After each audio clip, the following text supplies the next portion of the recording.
Hello guys, welcome back my another blog. Guys, मेरे घर में इतने प्यारे प्यारे बच्चे थे और इतने ज़्यादा शैतान कर रहे थे, तो प्रिंसेस ने तो अपनी शैतानी यहीं से शुरू कर दी थी। उसने अपने हाथों में लगा ली थी फेविकॉल, जो छुटाना शायद हम सब के लिए बहुत मुश्किल थे। तो शौर्य ने उसके लिए ठंडे पानी में उसके हाथ डाल के इशारा मतलब कि उसको छुटाया उसके हाथों की फेविकॉल। और बट उससे पहले उसने खुशी का बनाया हुआ घर में जो पांडा था उसको ख़राब कर दिया था। तो मैंने सोचा चलो आज इसको नहा धो के मैं इसको इसके घर छोड़ने चलती हूँ। तो मैंने नहा धो के घर छोड़ने के लिए मैं इसके कपड़े चेंज करे गाइस। बट यहाँ पे मंदिर में भी इतनी शैतानी कर रही थी।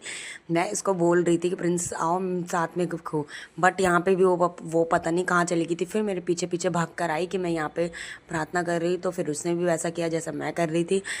यस गाइस, जैसा बड़े करते हैं वैसे ही बच्चे सीखते हैं। तो मैंने भी आज देखा कि सेम प्रिंसेस मेरी जैसे ही कॉपी कर रही थी मंदिर में।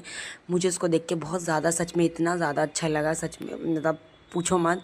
फिर गाइस हम लोग काफ़ी देर मंदिर में हो चुकी थी दर्शन करने का, तो फिर हम घर में निकल चुके थे क्योंकि प्रिंसेस का मन नहीं था जाने का। फिर भी मैंने उसको ज़बरदस्ती गुस्से से डांट के उसको मैंने बाहर की तरफ लाई।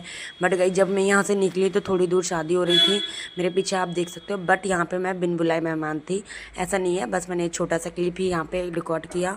गाइस मैं ये सोची थी कब मेरे घर में किसी की शादी होगी और कब मैं ऐसे तैयार होके उस मतलब आऊँगी, मतलब तैयार होना कब मेरे भाइयों की शादी होगी, कब मैं तैयार होंगी। फिर गाइज यहाँ पे प्रिंसेस को हम ले जाने लगे, तो गाइज यहाँ पे देखा उसको एक शुगर कैन का जूस पसंद है जो सिर्फ ये इसी शॉप से पीती है, वरना वो कहीं नहीं ऐसा जूस पीती।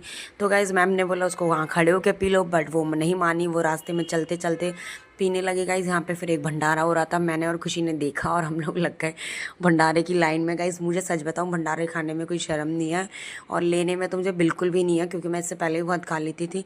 बट गाइज मेरा यहाँ पे एक और काम बन रहा था कि मुझे कॉलेज के लिए शीट्स खरीदनी थी, क्योंकि मेरा बहुत सारा काम था, मुझे वो भी करना था।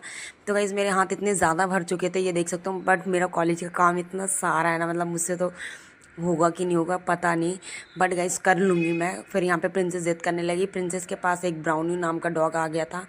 प्रिंसेस को डॉग्स इतने पसंद है कि वो उसके साथ थोड़ी देर कब बैठने मतलब उसके साथ थोड़ा सा मूवमेंट्स करने लगी, खेलने लगी। तो मैं यहाँ पे जूस ट्राई कर रही थी, उन्होंने बहुत टेस्टी बनाया था।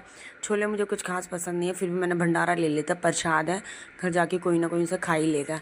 फिर प्रिंसेस यहाँ पे उस डॉगी से डरने लगी, उसको उसने बाहर भगा दिया। फिर गाइस हम लोग निकल गए थे, हम तीनों की तीनों। हमने बोला चलो यार अब लेट हो जाएंगे अगर हमने इतना टाइम वेस्ट कर चुके थे, क्योंकि ऑलरेडी हम भंडारे में भी कर चुके थे, जूस में भी। प्रिंसेस यहाँ मेरा हाथ नहीं पकड़ रही थी, फिर भी मैंने उसको ज़बरदस्ती हाथ पकड़वाया। मतलब पकड़ो नहीं तो वरना रोड में कुछ भी हो सकता है, क्योंकि बच्चे को हमेशा हाथ पकड़ के ही चलना चाहिए। तो गाइज़ मैंने फिर उसको नहीं मानी, मैंने उसको गोदी में टांग लिया था। यहाँ पे मैं और प्रिंसेस फिर घर गए, फिर मैंने उसको घर पे छोड़ा क्योंकि उसको घर छोड़ना था। फिर गाइज़ यहाँ पे हमने फिर मैं निकल गई अपने घर के लिए। प्रिंसेस को बाय बोलते हैं, मिलते हैं नेक्स्ट ब्लॉग में, जब तक के लिए।